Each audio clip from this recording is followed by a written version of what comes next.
Full spoilers ahead for Star Wars Ahsoka. Ahsoka Episode 4 is out, and oh man, was it good. This is some of the best Star Wars we've had in a while, and the best part of the show so far. So here's my video breakdown of the episode, and at the end I'll share my thoughts. Episode 4, titled Fallen Jedi, opens on Cetos, where they are trying to fix the ship after it was badly damaged. Sabine goes outside to talk with Ahsoka. Ahsoka tells Sabine that if they aren't able to find Ezra, then no one should. Sabine argues that it won't come to that, but Ahsoka reminds her that if Thrawn returns, he will be the heir to the Empire. And as Ahsoka says this, a small bit of Thrawn's theme plays, which I immediately noticed. When they eventually fully reveal Thrawn, I can't wait to hear his theme play with the organ and everything. Ahsoka then asks her if she can trust her, to which she answers yes, so that will be important later. Shin reports to Baylan that they've located the ship, so she and Morok are sent to delay them. Huyang is fixing some parts outside the ship. He is attacked by one of the HK assassin droids.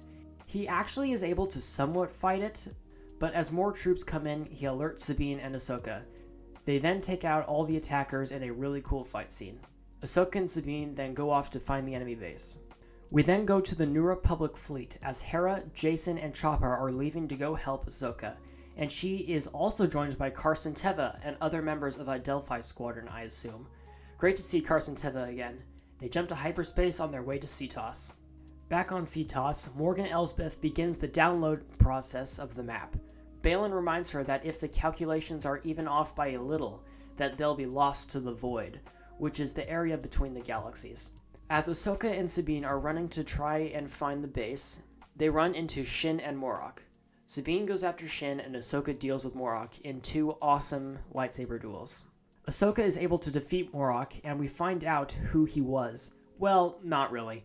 After Ahsoka slashes him across the chest, green smoke comes out of him and he sort of deflates. So all the theories and speculation were wrong. It wasn't Starkiller, it wasn't the Eighth Brother, it wasn't Ezra, and it wasn't Barriss. It seems that he was probably not even alive. Since it was green smoke, that probably means that he was reanimated by Morgan Elsbeth using her Night Sister magic.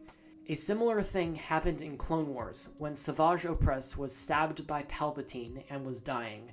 Green smoke came off of him.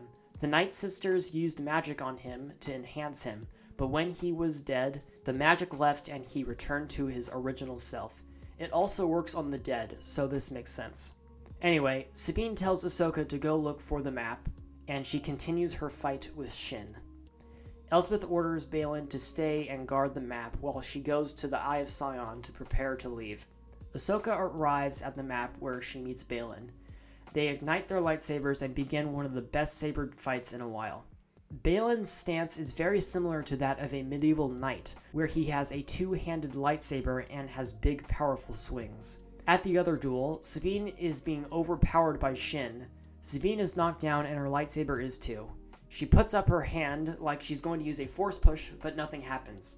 But as Alex from Star Wars Explained said, she didn't watch those wrist rockets and gets hit in the face. Back over to Ahsoka, she is able to stop the map from downloading, but it burns her hand. Shin then throws some smoke grenades and gets away. When she gets over to where Ahsoka and Baylan are fighting, Ahsoka thinks that she's killed Sabine. So she force pushes Shin, which doesn't make Baylan happy, and he starts doing some big swings with his lightsaber. Ahsoka can't even stand since his hits are so strong. Sabine then comes up with the map in her hand, threatening Baylan to get away from Ahsoka or she'll destroy the map. Baylan then hits Ahsoka off the cliff. He then tries to convince Sabine to hand over the map so they can go find Ezra together. We then find out that Sabine's family did not survive the Purge of Mandalore, and that she feels that Ezra is the only family she has left.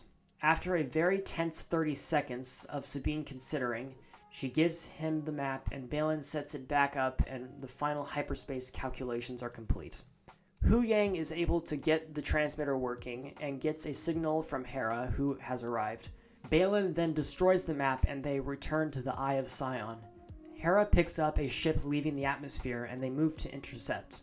They go right in front of the Eye of Sion's path, and as it jumps to hyperspace, it also disables the New Republic ships, and some of them even crash into each other. Jason then says that he has a bad feeling. which is the Ahsoka show's I Have a Bad Feeling About This, so check, we have that. Ahsoka then wakes up in the world between worlds. So we're back here, and I have no idea how she got there. She then hears, "Hello, Snips. I didn't expect to see you so soon." She then turns around and sees Anakin, and she seems happy to see him. And just as the show ends, the music goes from a happy melody to a small bit of the Imperial March.